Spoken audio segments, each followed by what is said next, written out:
በአማራ ክልል እየተካሄደ ባለው ሀገራዊ ምክክር የአጀንዳ ልየታ ማሰባሰብ ላይ ፋኖ ያልሆነ ከፋኖ ውጪ የሆነ ታጣቂ ቡድን ለምክክር ኮሚሽኑ አጀንዳ ማስገባቱን የኮሚሽኑ ሰብሳቢ አስታውቀዋል። ይህ ፋኖ ያልሆነ ታጣቂ ኃይል ማን ነው የሚለው በርካቶችን እያነጋገረ ይገኛል። በአማራ ክልል የሚንቀሳቀሱ ታጣቂ ቡድኖች ራሳቸውን ፋኖ በማለት ላለፉት 2 ዓመታት ከመንግስት ኃይሎች ጋር ግጭት ውስጥ ገብተው የነበረ ሲሆን አሁን ደግሞ የሀገራዊ ምክክር ኮሚሽኑ ሌላ ታጣቂ ኃይል በክልሉ እንዳለና አጀንዳውንም ለኮሚሽኑ ማስገባቱን አስታውቋል። ለመሆኑ ይህ ታጣቂ ኃይል ማን ነው? በማን ነው የሚመራው? ዓላማውስ ምንድነው? የሚለውን ጥያቄ እያስነሳ ይገኛል። ሰላም ጤና ይስጥልኝ ክቡራትና ክቡራን የዩቲዩብ ቻናል ቤተሰቦች፣ ከዚህ ሰዓት ጀምሮ አዳዲስና ወቅታዊ መረጃዎችን ወደ እናንተ አደርሳለሁ። ሌሎች አዳዲስ መረጃዎች እንዲደርሳችሁ ከታች ይህን ቻናል ሰብስክራይብ በማድረግ እስከ መጨረሻው አብራችሁን ቆዩላለሁ። የሀገራዊ ምክክር ኮሚሽን ኮሚሽነር ፕሮፌሰር መስፍን አርአያ በአማራ ክልል እያደረገ ባለው የአጀንዳ ልየታ የፋኖ ኃይል ያልሆነው የታጠቀ ቡድን ወደ ትጥቅ ትግል ያስገባቸውን ምክንያቶች የምክክር አጀንዳ ጥያቄዎች በማድረግ ወደ ምክክር ኮሚሽኑ ማምጣታቸውን ገልጸዋል።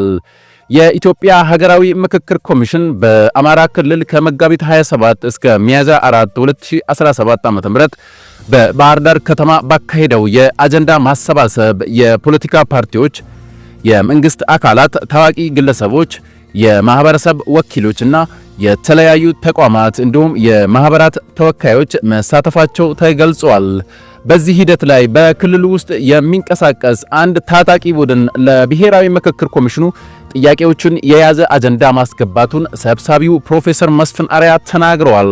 ሰብሳቢው በአማራ ክልል ከሚንቀሳቀሱ ታጣቂ ቡድኖች መካከል አንዱ ነው ያሉት ቡድን በማለት የጠቀሱት ጥያቄዎችን በአጀንዳነት ለኮሚሽኑ ያቀረበው በትክክል ውይይት ተደርጎ መግባባት የሚደረስበት ከሆነ የትጥቅ ትግሉን ማቆም ይቻላል የሚል እምነት እንዳላቸው ገልጸዋል ብሏል። ፕሮፌሰር መስፍን አክሎም ይህ ፋኖ ያልሆነው ነገር ግን በርካታ ሰራዊት ያለው ታጣቂ ቡድን ያቀረበው አጀንዳ በሕገ መንግስቱ ማዕቀፍ ውስጥ ሊጠየቁ የሚገባቸውን ጥያቄ የያዘ መሆኑን ጠቁመው በታጣቂ ቡድኑ የቀረበውን አጀንዳ አሁን ከመግለጽ ተቆጥቧል ተብሏል። ይህ ታጣቂ ቡድን በርካታ ታጣቂዎች ያሉት ነው ያሉት ፕሮፌሰር መስፍን አርአያ በክልሉ ውስጥ የሚንቀሳቀሰው የፋኖ ቡድን አካል አለመሆኑን ተናግረዋል። ለሀገራዊ ምክክር ኮሚሽኑ አጀንዳ አስገባ የተባለው ታጣቂ ቡድኑ ስለ ኮሚሽኑ ለማወቅ በተደጋጋሚ ሙከራ ማድረጉን የገለጹት ሰብሳቢው በመጨረሻ በኮሚሽኑ ላይ እምነት ስላደረባቸው በዚያ ምክንያት አጀንዳዎቻቸውን ልከዋል ብለዋል። በአማራ ክልል ውስጥ ከፋኖ ውጪ ራሳቸውን ችለው የሚንቀሳቀሱ በርካታ ቡድኖች አሉ ያሉት ሰብሳቢው ለኮሚሽኑ የምክክር አጀንዳ ያስገባው ታጣቂ ቡድን ፋኖ አለመሆኑን በእርግጠኝነት እንደሚናገሩ ገልጿል በማለት ተናግሯል።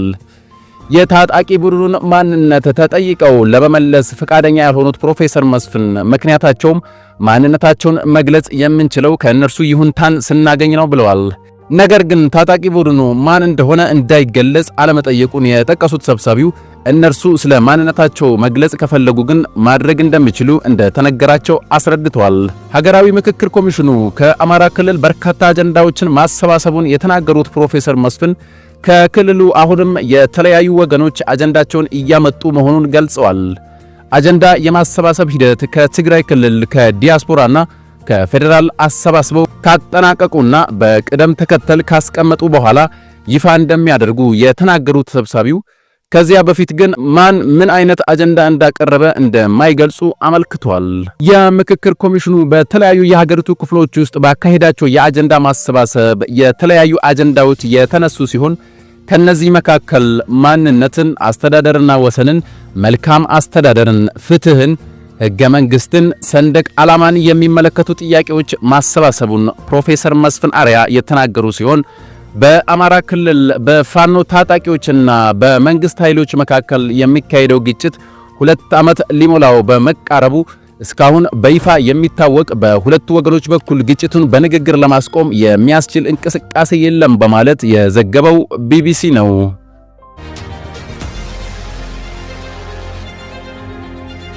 በሌላ መረጃችን በዩክሬንና በአሜሪካ መካከል ይፈረማል ተብሎ በጉጉት ሲጠበቅ የነበረው የውድ ማዕድናት መግባቢያ ስምምነት መፈራረማቸውን ለመጀመሪያ ጊዜ ሁለቱም ሀገራት በግልጽ አስታውቀዋል። ዩክሬን በግልጽ እንዳለችው በሁለቱም ሀገራት የስምምነት ፍላጎት ላይ በመደረሱ ለኢኮኖሚ ሽርክና ስምምነቱ መንገድ ጠራጊ እንደሆነ ገልጻ በስምምነቱ ሰነድ ላይ ለዩክሬን መልሶ ግንባታ የኢንቨስትመንት ፈንድን እንደሚያካትትም ተገልጿል። ዶናልድ ትራምፕ ባለፈው የካቲት ወር በዋይት ሃውስ ከዩክሬን ፕሬዝዳንት ቮሎዲሚር ዜሌንስኪ ጋር በጋዜጠኞች ፊት ያደረጉት ዱላ ቀረሽ ክርክር ምክንያት ድርድሩ ለጊዜው ተቋርጦ ቢሆንም ነገር ግን አሁን ስምምነት ላይ መድረሳቸውን አስታውቋል። የዩክሬኗ የኢኮኖሚ ሚኒስትር ሴቬሪዴንኮና የአሜሪካ የገንዘብ ሚኒስትር ስኮት ቤሰንት የተፈራረሙባቸውን ፎቶዎች አካተው በኤክስ ገጻቸው ያሳወቁ ሲሆን የስምምነቱ ተጨማሪ ዝርዝር ጉዳዮችን ግን ይፋ አላደረጉም ተብሏል።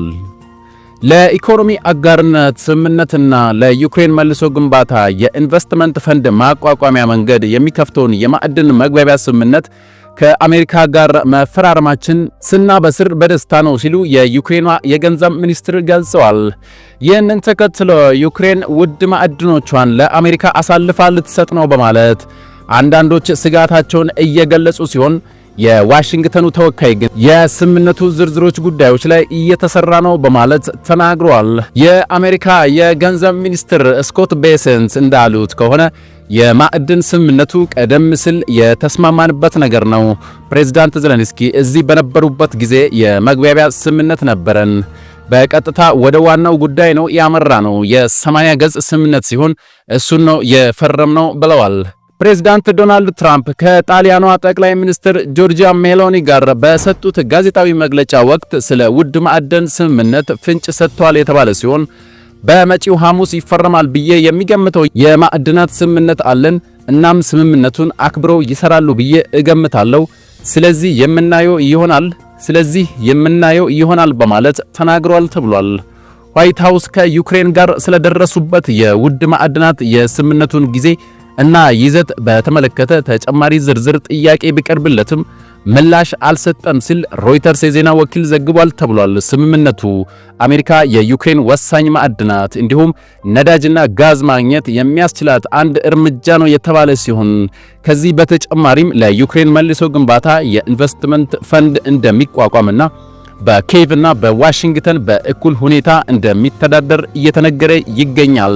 ፕሬዝዳንት ቮሎዲሚር ዜሌንስኪ ከሩሲያ ጋር የተኩስ አቁም ስምምነት ሲደረስ አገራቸው ከአሜሪካን የደህንነት ዋስትና እንድታገኝ ስምምነቱን ለመጠቀም ተስፋ አድርጎ ነበር የተባለ ሲሆን ሆኖም ግን ባለፈው የካቲት ወር ዜሌንስኪና ትራምፕ መካከል በነጩ ቤተ መንግስት በይፋ በገቡት ሰጣ ገባ ምክንያት እቅዱ ውድቅ ተደርጓል በማለት ቢቢሲ ዘግቧል።